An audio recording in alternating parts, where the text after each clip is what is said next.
It's nefarious, man. Like, the brain works in fucked up ways. The mind is one of the most deceiving, manipulative pieces of equipment, flesh, human bodies on earth. I never have trusted my brain. All of that weight lives in your head, and you are the decision maker. Psychology of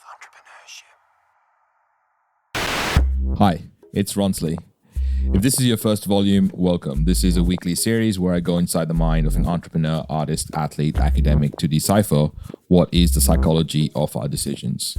I'm Australian, and I'd like to start by acknowledging the traditional custodians throughout Australia and recognize their continuing connection to land, waters, and community. I pay my respects to them and their cultures and to elders past, present, and emerging of the land I am standing on today. I extend my respect to the Aboriginal and Torres Strait Islander people who listen to this. Today, we're talking with... I'm a coach, so I work with coaching clients, and some of those are CEOs, so they're working with teams and having to manage their team's mental health and well-being and their needs, while at the same time honouring their needs as a human. And, I work with entrepreneurs. I've always been very committed to having a diverse coaching practice. So I don't work with one particular industry or one particular kind of person. I do work with women.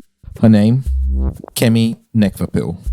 If you didn't see her image when you hit play and heard her voice, she is an amazing human with a little different kind of backstory.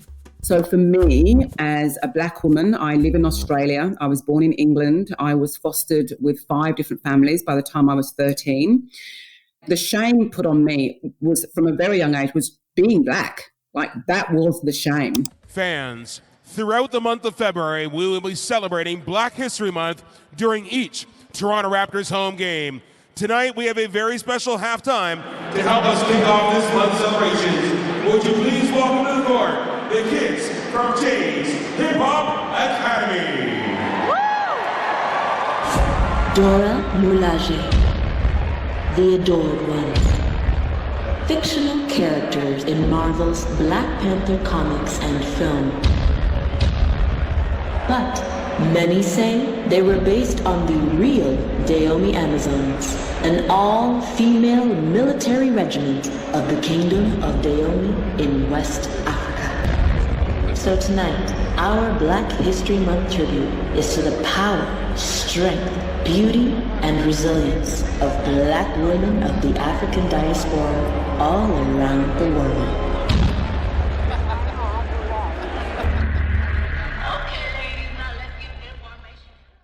A lot of things to comment on, but I'm going to just pick 2. Number 1, I hate the idea of Black History Month. What the fuck?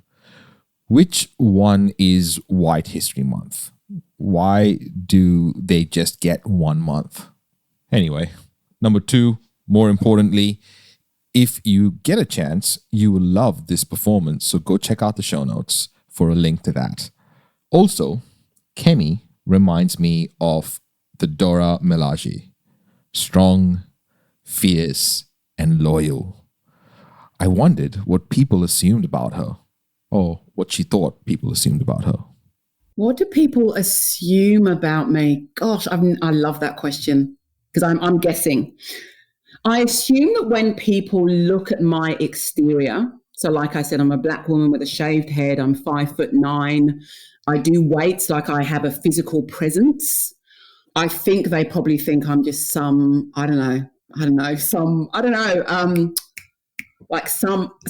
Amazonian kind of, like not even Amazonian, but kind of like really hard and fierce and just kind of like, and the reality is that I saw this, what would have been a few months ago now, this elderly man, maybe he was in his 70s, maybe not elderly, but he was in his 70s, and his mum, I think it was his mum, and he was helping her on the tram, and I just burst into tears. Like, I was so overwhelmed at how beautiful that relationship was.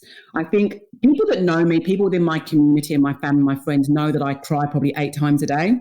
I feel things very, very deeply.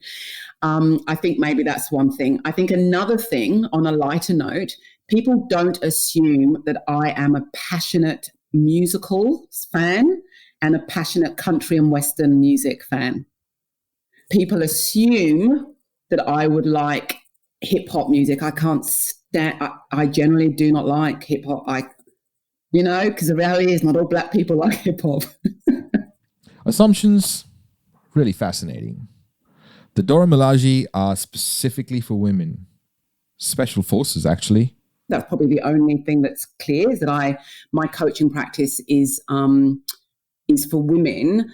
And yet it's interesting in this time because different people are experiencing different things and at different times, as you say.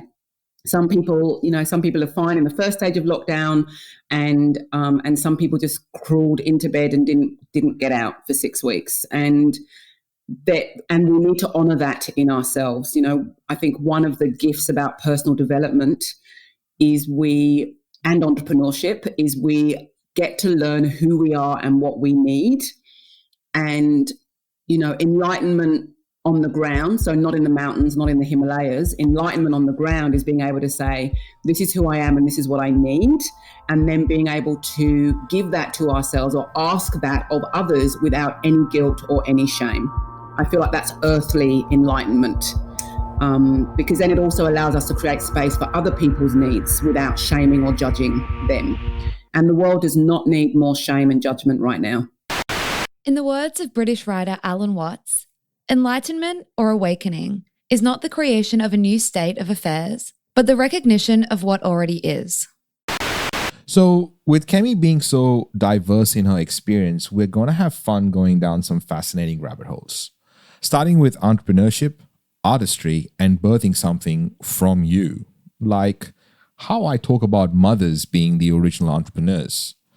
Well, I started to mention that, and well, Kemi?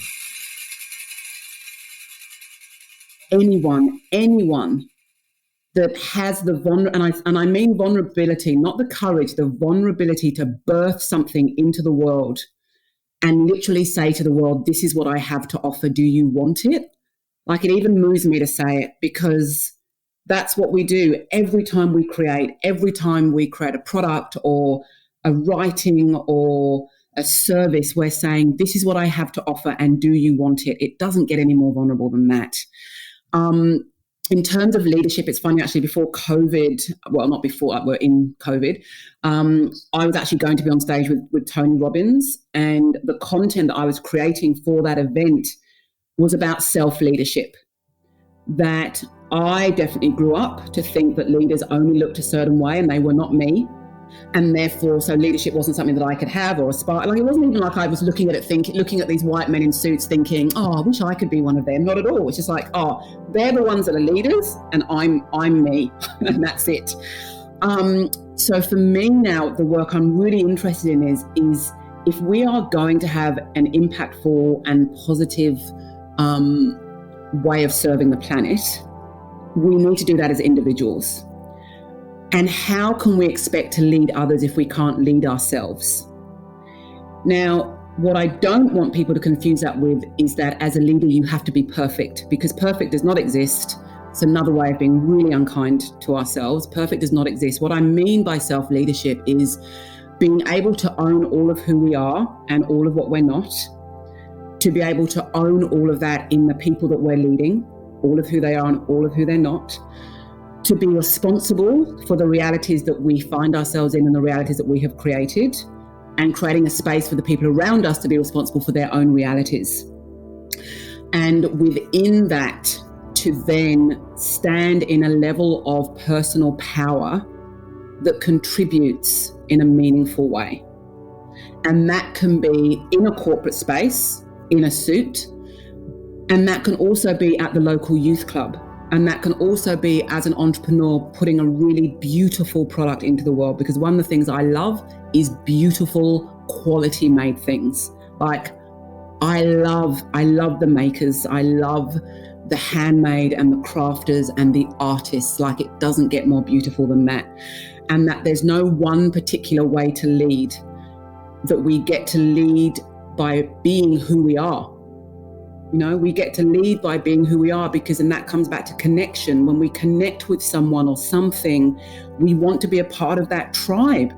You know, we feel seen, we feel heard, And so we want to be a part of that. So for me, entrepreneurship and leadership live in the same space. Leadership in the corporate space is a little bit different because you haven't necessarily birthed something from yourself. And it's not that it's better, it's different. But leadership with entrepreneurship, I think what we get to do as entrepreneurs, and it takes every single part of us, which is why it's so important that we look after ourselves, because it takes so much. What we can do is that we can show up with what we have to offer in the most authentic, brave way that we can, and trust that if we do that, we will find the people that need what we have.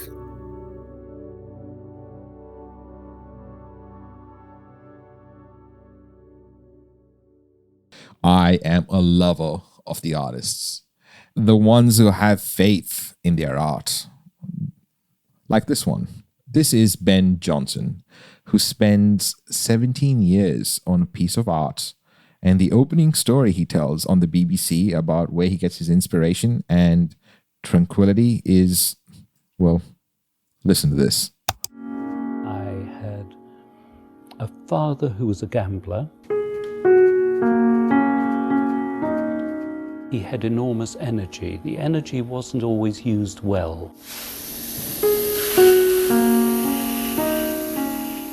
He said, "Benny, just stay in your room. I'm going to kill your mother." The next morning we walked past our house and every door and window in the house had been smashed. I've been trying to put that house back together for the last 40, 50 years. It's that very background that I have to thank for trying to find tranquility and peace.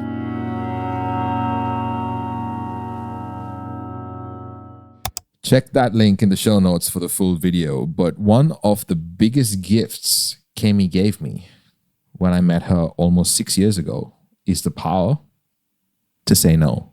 We can't do what we're here to do if we're yes to everything. And generally we're yes to everything because it speaks back to the question of, am I enough? Will they love me if I say no? Am I good enough if I say no? And no is one of the biggest tools that we have in our tool belt. And one of the reasons as well that I'm, it's not around going around saying, I am better than anyone else. So I'm a no, I'm a no, I'm a no. What it is for me is I am 100% committed to whatever I say yes to.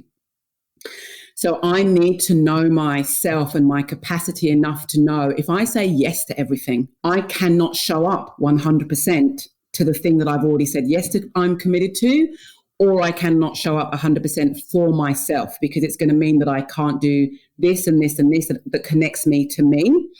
And, to be honest, I think a lot of who we are as adults and how we operate has a lot to do with our past. I didn't have much say in how my life went as a child. For anyone that's listening that was moved around a lot as a child, either because a parent worked or because they were fostered or for whatever reasons, or refugee or migrant, whatever it is, when you don't have agency over your life as a child, I think we're drawn to having agency as adults. So to me, the gift of saying no is one of the ways that I give myself freedom.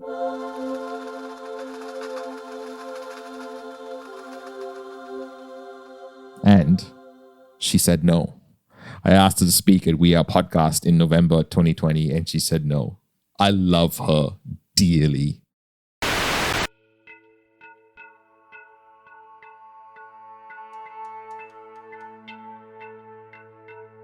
When we come back from shame to pride, how we can use our shame and our backstory for some pretty transformational stuff. Psychology of Entrepreneurship. Our aim with this audio documentary has always been to build a strong community of entrepreneurs and creatives to provide a space where they can use their voice to share their authenticity with the world. As a valued listener, your voice matters too. We love to hear your feedback and ideas, so don't be shy to let us know how we're doing in the ratings and comments. If you have a message for our production team or know someone who would be a perfect fit as a guest, you can find out more information on how to share your input at psychologyofentrepreneurship.com. The reality is that we all have shame stories. We all have shame in some ways. Sometimes shame is gendered. So the things that women feel shamed about are not always the same thing that men feel shame about. So for women, obviously, it's around body and beauty and being a good girl. We're shamed into being good.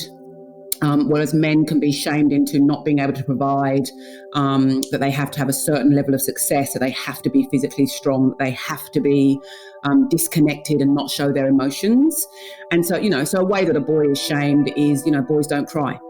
That's kind of the global one when it comes to men. And the way that women are generally shamed are around body and looks and beauty. So we all have shame stories. And it's not a place to hang out in, our shame stories, but like you say, when we can acknowledge them, we can then see the impact and how that has played out. So for me, as a Black woman, I live in Australia. I was born in England. I was fostered with 5 different families by the time I was 13. The shame put on me was, from a very young age, was being Black. Like, that was the shame.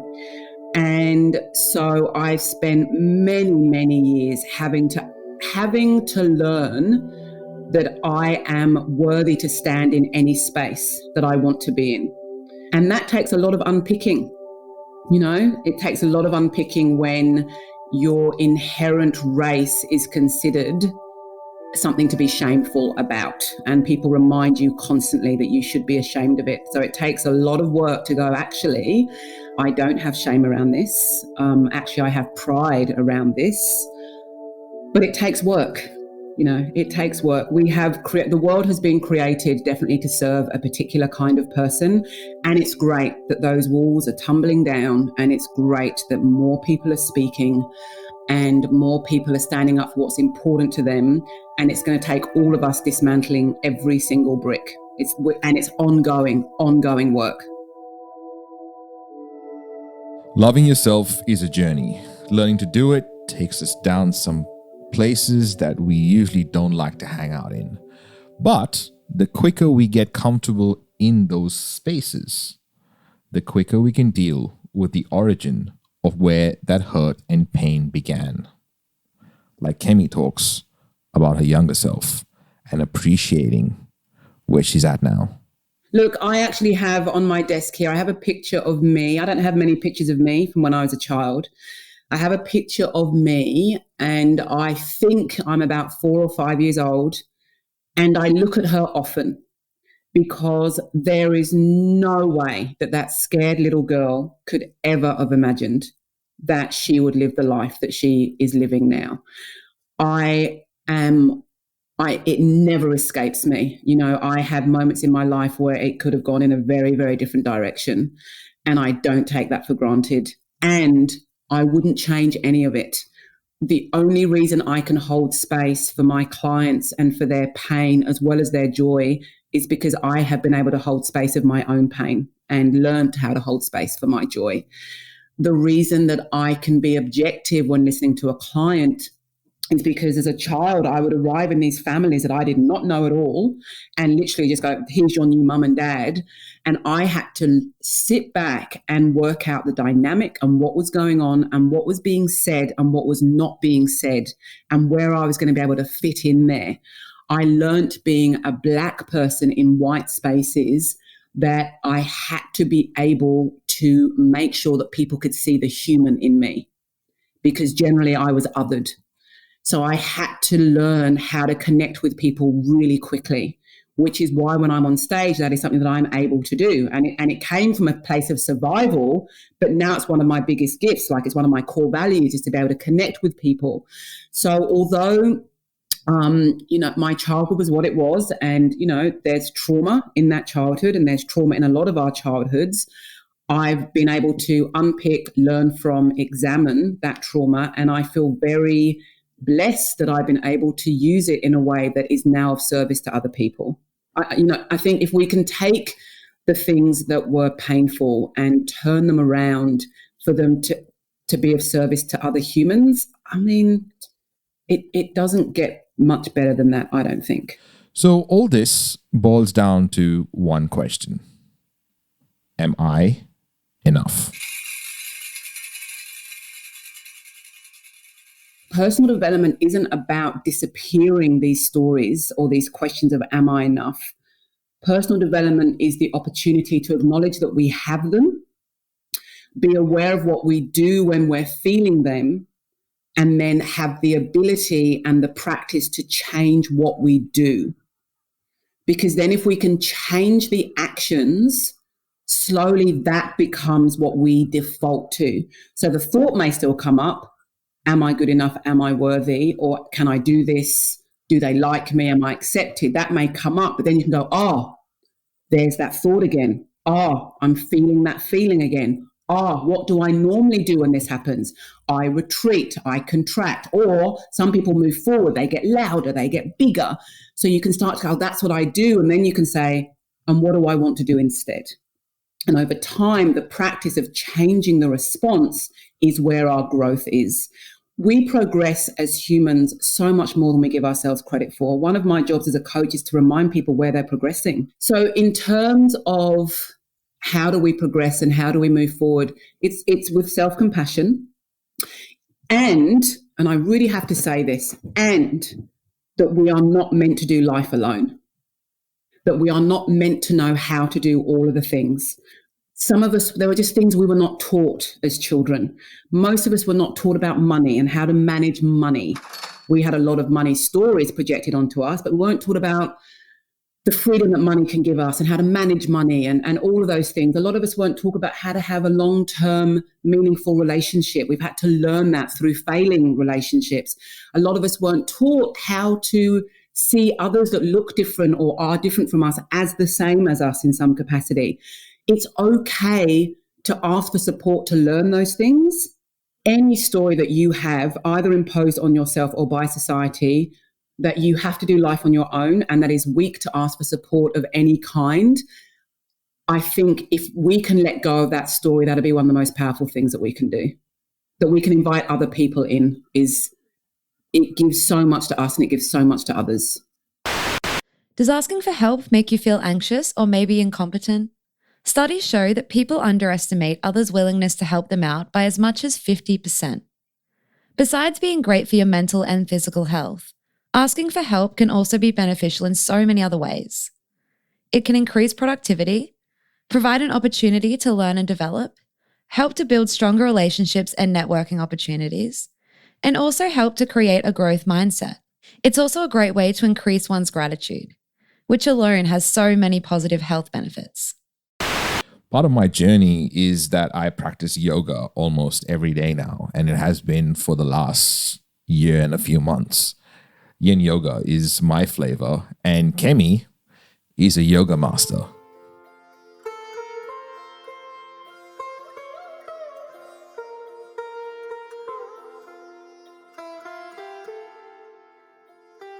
The power of yoga is not about whether you can get your leg over your head. The power of yoga is, can you be with yourself? That's it. That's it. And we want the pumping music and we want the flow and it is, all of that is great. But I think the power in something like yin and also the yogas that have sequences. So my first yoga practice was Shivananda yoga. So it's the same sequence every time. And the yoga that I've taken up in Melbourne is Bikram yoga because it's the same sequence every single time, because you get to meet yourself in every single posture and you know what's coming and you're watching the brain saying, oh no, not that one. Oh no, not that one. And when you take yoga off the mat, there are people in your life where you're going towards them, you're thinking, oh no, not this person. Oh no, not this person. That it's always, once again, going back to the mirror, that yoga can be an incredible mirror of how we operate in the world. I think people miss that. It's not about yoga arms or, yoga butt or whatever it is. It's about being able to be with myself so that I can be with other people. That's the gift that yoga has given me. And it's made me more tolerant. I used to be a very intolerant person and a very judgmental person. And I think that was because I had felt judged so much. And we become an extension of the environment that we're in. And yoga helped me unpick that. Yoga helped me unpick the judgment because I didn't like myself when I was judging other people. I didn't enjoy my own company when I was doing that.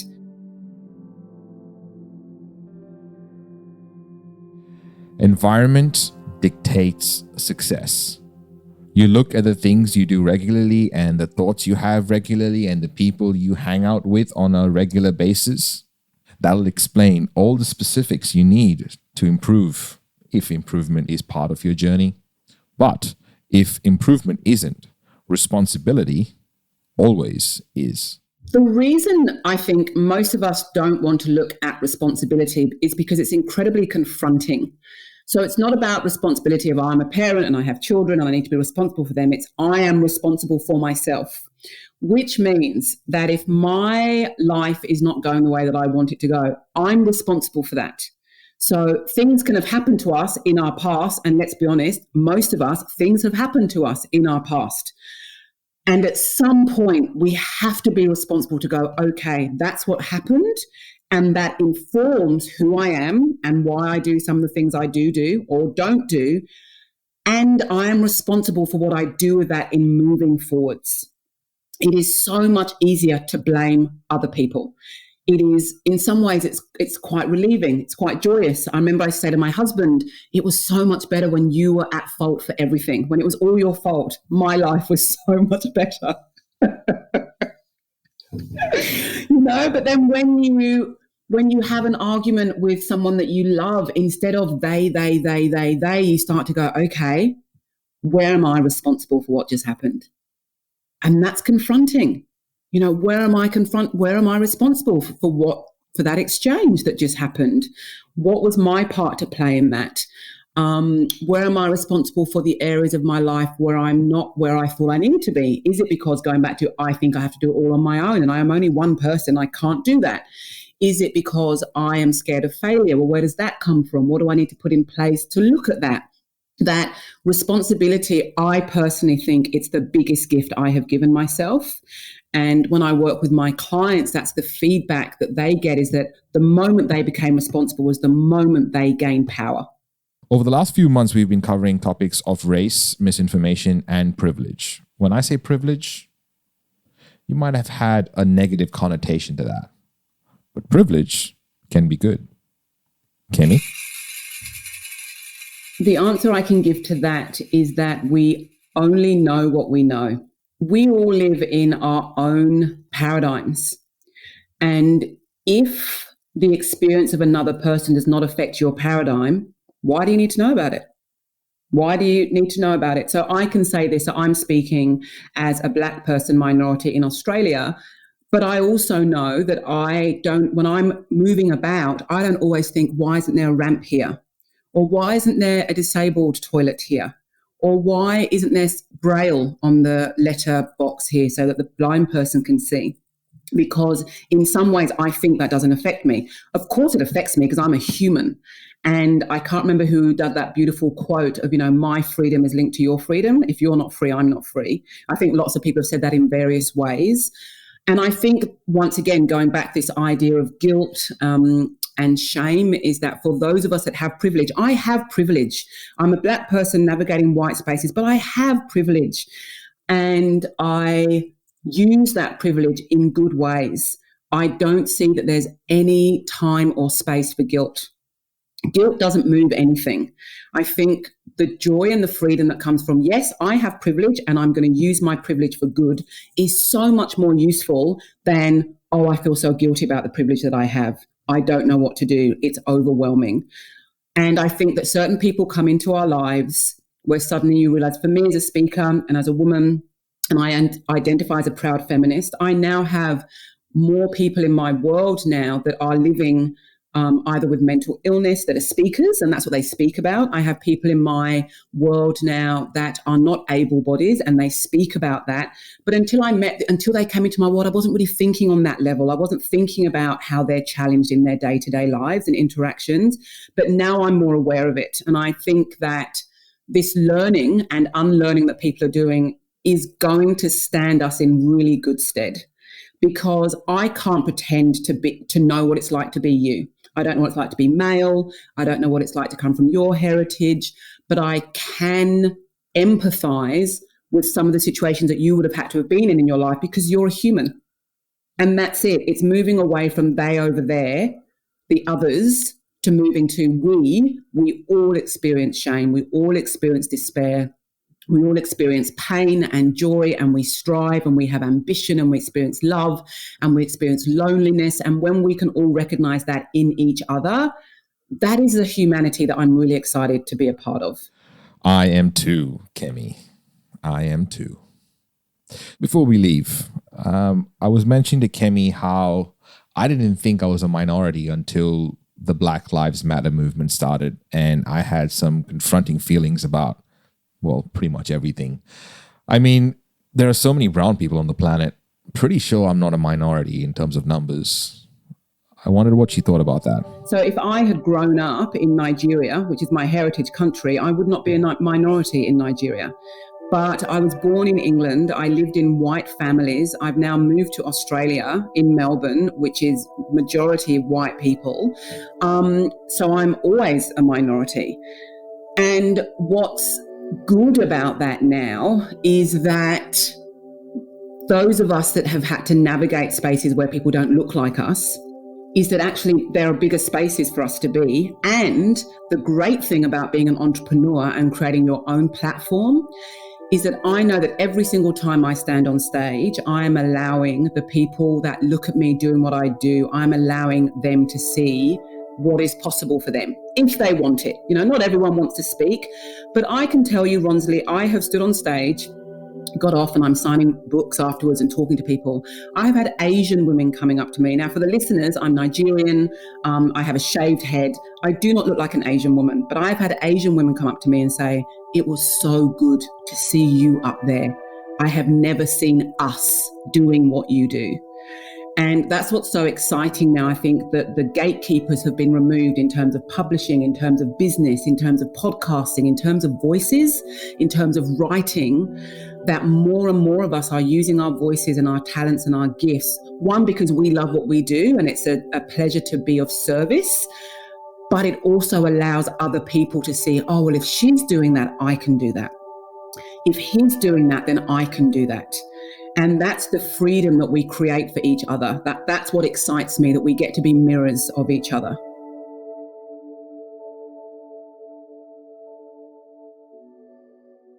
Psychology of entrepreneurship.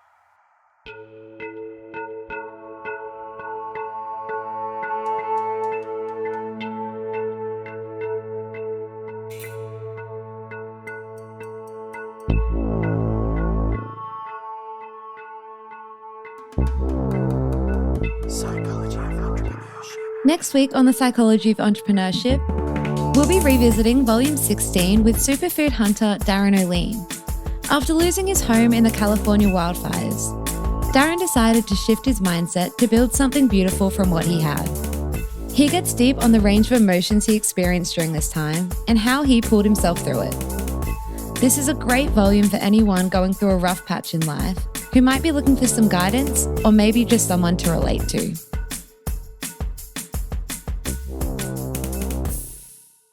Psychology of entrepreneurship. I interviewed Kemi because she is regarded as one of Australia's most sought-after speakers and facilitators, and recognized as a leading coach for female executives and entrepreneurs. She studied leadership and purpose at the Gross National Happiness Center in Bhutan, a trained yoga teacher in India with 23 years of yoga and meditation practice. She is trained with Dr. Brené Brown as a certified Dare to Lead facilitator and a powerful advocate for courageous leadership in life. In 2018, she was invited to Richard Branson's Necker Island and was asked to sit on a panel discussing humanity at work. She is the first raw food chef invited to tour with the Good Food and Wine Show. Kemi is an entrepreneur, mother, and friend. Also, she makes me a better person.